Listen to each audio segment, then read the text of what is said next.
Remembering Jimmy Carter, a president who perhaps more than any other exemplified the American dream. Born to a humble farming family in rural Georgia, elected to the world's most powerful office, but never losing his drive to help those less fortunate.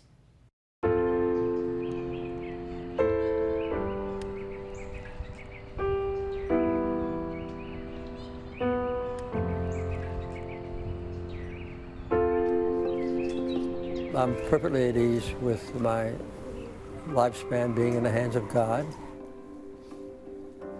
I don't think anybody could have had a more gratifying life.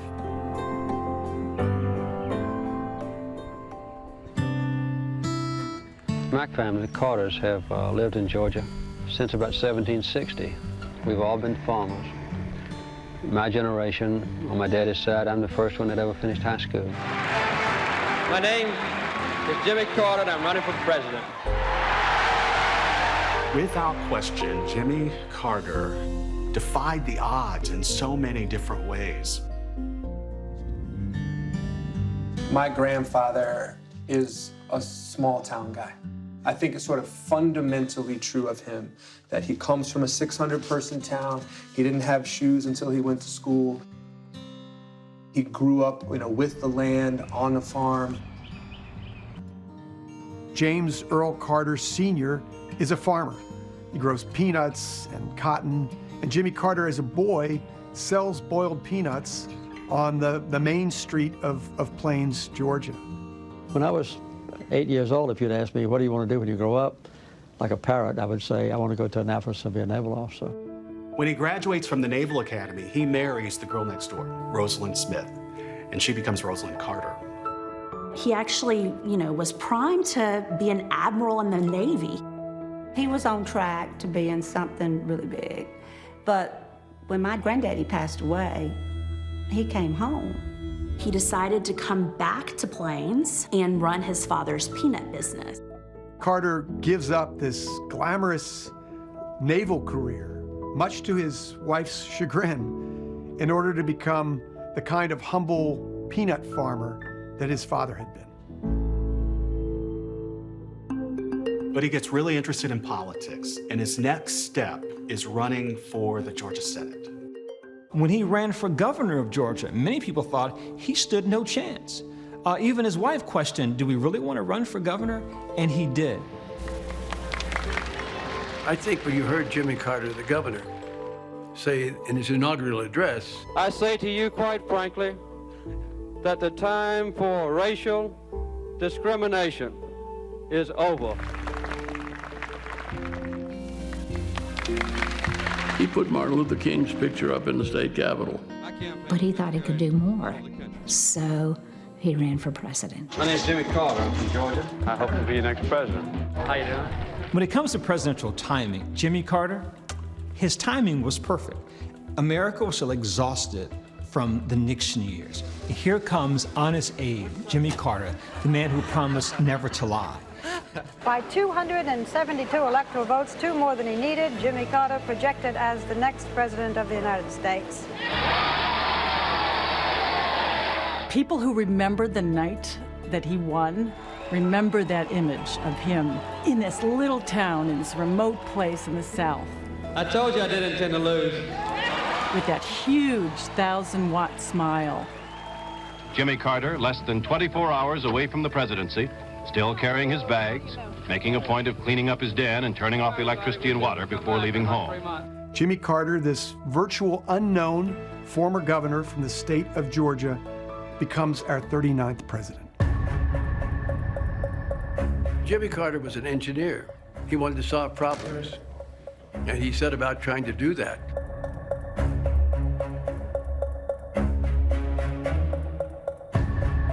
He established FEMA and the Department of Energy. He passed 70% of the legislation that he put before Congress. I have appointed more women to federal courts than all the presidents combined in the history of this country. Most notably, Ruth Bader Ginsburg.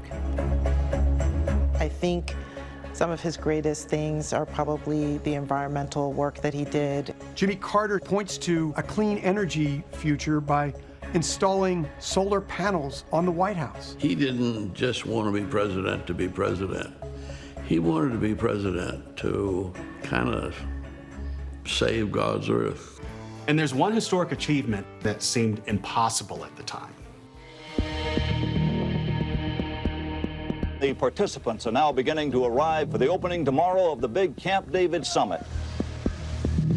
Jimmy Carter, amazingly, got the head of Egypt, the largest Arab country in the region, and the head of Israel to come to this rustic little place called Camp David. And in 13 very historic days at Camp David, he fashions a peace between those two nations that continues today. Peace has come to Israel and to Egypt. There is the three-way handshake. Blessed are the peacemakers, for they shall be the children of God. He put together the peace treaty. Big Arab nations paid him back. Prices soared over 50% as worldwide oil supplies tightened. The price of oil doubled in less than 12 months. Gas prices skyrocket. You can only get gas on certain days. And this sent a wave of inflation throughout the whole world. The price of everything from a hamburger to an airplane ride has inflated at the rate of 125%. That last year in the White House, the most stressful. It was the worst year of my life. We're having the hostages held by Iran. This is World News Tonight. I was doing the Sunday night news on ABC on the 4th of November, 1979. The U.S. Embassy in Tehran has been invaded and occupied by Iranian students. America agrees to take the deposed Shah of Iran into our borders in order to get medical treatment. And the Ayatollah Khomeini, the head of Iran, orders the takeover of the American embassy. This is the 5th agonizing day for the U.S. government. This was the origination of Nightline to give a daily report on those hostages. And every single day, it starts with, this is day 21. Day 30, day 58, day 174. Meanwhile, Ronald Reagan is getting a head start as the Republican candidate. November 4th, 1980, the election of a president. The anniversary of the taking of the hostages happened to be on Election Day. Even though Carter loses the presidency in 1980 with a humiliating landslide defeat at the hands of Ronald Reagan, he is determined to get the 52 American hostages still held in Iran free. He lost, but he's still president until January. There's never been a day that went by, in fact, there's never been an hour that went by since the hostages were taken that I didn't try to do something to get them home safely. I need to be here till we get the hostages off the ground. I spent my last 3 days and nights as president. I never went to bed. I just stayed up and negotiated. And we had all the hostages in an airplane at the end of the runway. Raise your right hand and repeat after me. Ayatollah was waiting for Ronald Reagan to take the oath of office. I, Ronald Reagan, do solemnly swear. And the moment Reagan took the oath of office, So help me God. permission was granted for those airplanes to take off. We got the word that the hostages were free. And I'd say that was probably the most happy moment of my life. Of your life? Yes, I think it was. Carter essentially creates the playbook for the modern activist post-presidency.